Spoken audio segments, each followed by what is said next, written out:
Hello friend, welcome to my channel. और आज के जो वीडियो है वो है प्रिंसिपल ऑफ टीचिंग इंग्लिश से रिलेटेड, जो कि मैं इस टॉपिक को दो पार्ट में बनाऊंगा। ये पहला पार्ट है। इस पार्ट में हम प्रिंसिपल ऑफ टीचिंग इंग्लिश को समझेंगे। इससे नेक्स्ट पार्ट में भी हम इसका जो बाकी भाग रह जाएगा उसको समझेंगे। वीडियो में आगे बढ़ने से पहले आपसे रिक्वेस्ट है कि प्लीज़ मेरे चैनल को सब्सक्राइब करें और वीडियो को लाइक करें। ये टॉपिक है, इस टॉपिक में हम आगे बढ़ते हैं।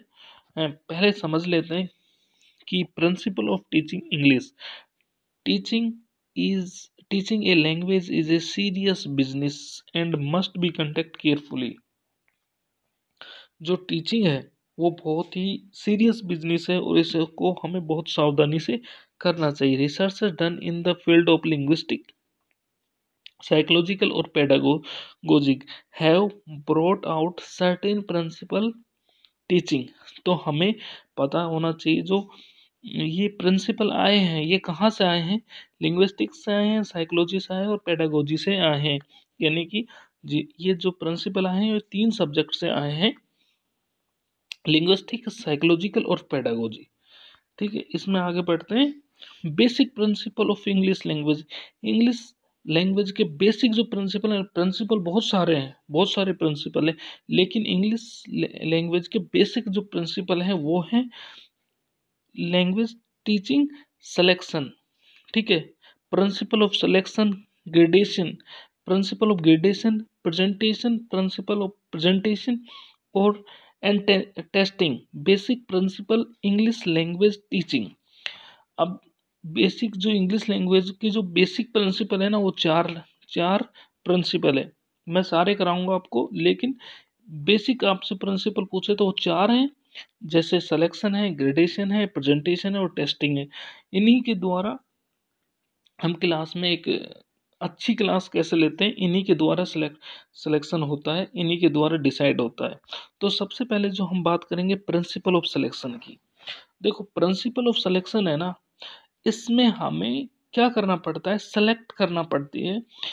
किसके अकॉर्डिंग सेलेक्ट करना पड़ता है, लेवल के हिसाब से।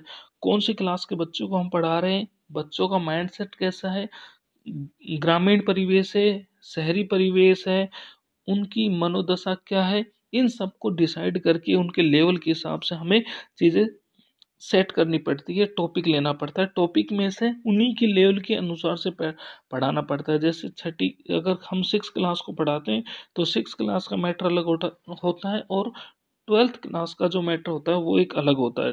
क्योंकि 12th क्लास में जो टॉपिक होता है वो बहुत बड़ा हो जाता है, लेकिन 6 क्लास में वही टॉपिक बहुत छोटा होता है। क्यों छोटा होता है, लेवल की वजह से। तो प्रिंसिपल ऑफ सिलेक्शन हमें ये बताता है कि बच्चों की मनोदशा देखें, बच्चों की कैटेगरी देखें, किस कैटेगरी के बच्चे हैं, ग्रामीण है, शहरी है, उनकी मनोदशा क्या है, उसी हिसाब से हम अपने टॉपिक का सिलेक्शन करें। ठीक है, इसमें हम देखते हैं यूजफुलनेस। जो सिंपल डे टू डे के वर्ड होने चाहिए, जो बच्चों को इजीली समझ में आ जाए, बच्चों को इजीली समझ में आ जाए। देखो, इस टॉपिक को पढ़ने के लिए ना, सबसे पहले इस टॉपिक को पढ़ने के लिए, प्रिंसिपल ऑफ टीचिंग इंग्लिश को पढ़ने के लिए आपको सबसे पहले टीचर बनना पड़ेगा, अपने आप को टीचर समझना पड़ेगा। तभी आप इस टॉपिक को बहुत आसानी से समझ सकते हो। तो प्रिंसिपल ऑफ सिलेक्शन है कि हमें बच्चे को क्या पढ़ाना है, हम टीचर हैं, हमें बच्चों को क्या पढ़ाना है, किस लेवल से पढ़ाना है। यूजफुलनेस यानी कि simple word, day to day के वर्ड जो कि हम डेली जो लैंग्वेज यूज करते हैं ना, उसी के हिसाब से उन बच्चों को सिखाना है। टीचेबिलिटी, हमारी जो पढ़ाने का जो तरीका है ना, इजी लैंग्वेज टू टीच, हमारी जो पढ़ाने का जो तरीका है, उसकी जो भाषा है वो बहुत सिंपल होनी चाहिए, जिससे सामने वाले बच्चों को इजीली समझ में आ जाए। यानी ये नहीं कि हम बहुत ही भारी भरकम शब्द यूज कर रहे हैं जो बच्चों को समझ में नहीं आ रहे, लेकिन हमें ऐसे शब्द यूज करना है जो बच्चों को आराम से समझ में आ जाए। उसी के बाद है कैपेबिलिटी। कैपेबिलिटी ये है कि बच्चों की according to the learners capability, हमें जो टॉपिक का चयन करना है, उसको जो सिलेक्शन करना है टॉपिक का, वो लर्नर्स की कैपेबिलिटी के अनुसार होना चाहिए। और लर्नेबिलिटी क्या होती है, इजी लैंग्वेज टू लर्न, यानी कि पढ़ने में या पढ़ाने में या समझाने में जो लैंग्वेज का यूज करें वो बहुत ही इजी हो। जो हमारा नेक्स्ट प्रिंसिपल है, principle of gradation. Principle of gradation, gradation भी वही होता है कि ग्रेड के अनुसार, लेवल के अनुसार कि कौन सी लेवल का, थर्ड क्लास का बच्चा है, फिफ्थ क्लास का बच्चा है, एट्थ क्लास का बच्चा है, ट्वेल्थ क्लास का बच्चा है, उसी के ग्रेड के हिसाब से हमें उसको पढ़ाने का वे, तरीका, और उसके पढ़ाने का टॉपिक वो कितना समझ सकता है, उसी के ग्रेड के अनुसार हमें सिलेक्शन करना होता है टॉपिक का और पढ़ाने के तरीके का भी। प्रिंसिपल ऑफ सिंप्लिसिटी, हमें सिंपल टू डिफिकल्ट, यानी कि हमें जो पढ़ाने का जो तरीका होता है ना ग्रेडेशन में, पहले हमें इजी से कठिन की तरफ जाना चाहिए। इसमें 3 दिए हैं, principle of simplicity, principle of familiarity, principle of teachability. इसमें देखो प्रिंसिपल ऑफ सिंप्लिसिटी में सिंपल से डिफिकल्ट की तरफ, ठीक है। और दूसरे में प्रिंसिपल ऑफ फेमिलियरिटी, अब इसमें क्या करता है, फेमिलियर टू अनफेमिलियर, यानी कि जो हम जानते हैं और जो हम नहीं जानते, जानने से अनजान चीज की तरफ, जिससे हम फेमिलियर नहीं है उस चीज की तरफ। ये ग्रेडेशन हमारा इस प्रकार से होना चाहिए, हमारा जो लेवल है वो इस प्रकार से होना चाहिए कि बढ़ता जाए ऐसे, ठीक है, कि ऐसे बढ़ता जाए, जिससे हम समझते जाएं चीज़ों को, क्या है, ऐसे ऐसे ऐसे, यानी कि बड़ा होता जाए, जिससे हम आज आसानी से बच्चों को समझा सके। प्रिंसिपल ऑफ टीचेबिलिटी, अब टीचेबिलिटी का भी वही तरीका है, कॉन्क्रीट टू एब्स्ट्रैक्ट, यानी कि स्थिर चीज़ों से, जो चीज़ें स्थिर नहीं है उन तक हमें बच्चों को समझाना, ऐसे ग्रेड का हमें सिलेक्शन करना है, ठीक है। इसके बाद है principle of presentation. Principle of presentation क्या होता है, प्रेजेंट, अब हमें देखो पहले टॉपिक को हमने सेलेक्ट किया, फिर ग्रेड देखी कि किस ग्रेड से पढ़ाना है, हमें कैसे पढ़ाना है, अब हमें पढ़ाना है, जाके प्रेजेंट करना है, प्रेजेंटेशन यानी कि प्रेजेंट करना है।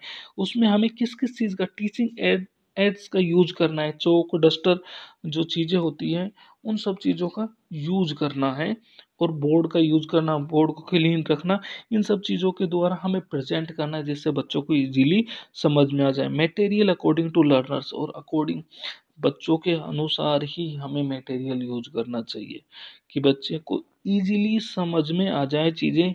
हमारा जो पढ़ाने का तरीका है, जो हमारा वे ऑफ टीचिंग मेथड है, टीचिंग हमारा जो पढ़ाने का तरीका है, वो बच्चों के अकॉर्डिंग होना चाहिए। इंटरेस्ट ऑफ लर्नर्स, और जो हम चीज़ें पढ़ा रहे हैं, जैसे हम पढ़ा रहे हैं उसमें पढ़ाने में बच्चे को समझ में आना चाहिए। ये होता है प्रेजेंटेशन का एक तरीका, यानी कि किसी के सामने प्रेजेंट करना, जिस भाषा में वो समझ रहे उस भाषा में समझाना, जिस तरीके से वो समझ रहे हैं उस विधि से समझाना, वो होता है प्रेजेंटेशन। और जो एक ही होता है प्रिंसिपल ऑफ टेस्टिंग। देखो 4 मेन होते हैं इसमें, और बहुत सारे होते हैं इसमें, लेकिन 4 मेन है। मैं जो सेकंड पार्ट आएगा उसमें सारे के सारे जो बाकी जितने बचे हैं प्रिंसिपल, वो कराने की कोशिश करूंगा। अब जो प्रिंसिपल है वो प्रिंसिपल ऑफ टेस्टिंग, ये बहुत इंपॉर्टेंट होता है। प्रिंसिपल ऑफ टीचिंग, इसके वो तीनों कराने के बाद ये कराना बहुत ही ज़रूरी है। Principle of teaching, principle of testing, ये कराना बहुत ही ज़रूरी है। इस इससे हमें क्या क्या पता चलता है, एप्रोप्रिएटनेस ऑफ टीचिंग, यानी कि हमारा जो पढ़ाने का तरीका है वो सही तरीका है या नहीं है, ये हमें समझ में आता है टेस्टिंग के द्वारा। जब हम टेस्टिंग करते हैं तो ये हमें पता चलता है किसके द्वारा, एप्रोप्रिएट ऑफ टीचिंग, हमारा जो पढ़ाने का तरीका वो सही है कि नहीं, ये किससे पता चलता है, हमें टीचिंग से पता चलता है। टेस्टिंग से, जो हमारा टीचिंग है उसका टेस्टिंग से पता चलता है कि वो टीचिंग हमारी सही है कि नहीं है, ठीक है। उसके बाद जो दूसरा टॉपिक है, नॉलेज ऑफ लर्नर्स। अब जो नॉलेज ऑफ लर्नर्स है वो हमें पता चलती है टेस्टिंग से, कि बच्चे ने जो हमने पढ़ाया है वो बच्चे ने कितना गेन किया, कितना प्राप्त किया है, उसका हमें पता चलता है टेस्टिंग के द्वारा, कि बच्चे की जो नॉलेज है वो कितना है, हम सही पढ़ा रहे हैं या नहीं पढ़ा रहे। उसके बाद जो बिंदु है, पॉइंट है, teacher can be change his way of teaching. अगर टीचर को ये लगे कि जो मैं पढ़ा रहा हूँ, जब वो टेस्टिंग कर रहा है, उससे ये पता चले कि जो जिस तरीके से वो पढ़ा रहा है उसको समझ में नहीं आ रहा बच्चे को, तो इस टेस्टिंग के द्वारा वो अपना पढ़ाने का तरीका चेंज करके और अच्छे बेहतर तरीके से कोई बेहतर विधि या बेहतर टीचिंग प्रिंसिपल अप्लाई करके बच्चों को समझा सकता है। Individual difficulties. अब जो टेस्टिंग है ना, उससे क्या पता चलता है कि प्रत्येक बच्चे का जब हम टेस्ट करते हैं, उससे उसके नंबर आते हैं। नंबर से हमें ये पता चलता है कि उसको कितना समझ में आया है, कितना नहीं आया है, उसकी इंडिविजुअल उसकी व्यक्तिगत डिफिकल्टीज हमें समझने में आसानी होती है। तो टेस्टिंग बहुत ही इंपॉर्टेंट टॉपिक है, और इस इसके अंदर बहुत सारी चीज़ें हमें पता चलती है। तो ये इसका नेक्स्ट पार्ट में बाकी जितनी भी teaching principal of teaching English बची हुई है, प्रिंसिपल बचे हुए हैं, उनको कराने की कोशिश करूंगा, जो कि पार्ट कहलाएगा, क्योंकि ये टॉपिक बहुत बड़ा है। वीडियो देखने के लिए thank you very much. Please like करें, चैनल सब्सक्राइब करें।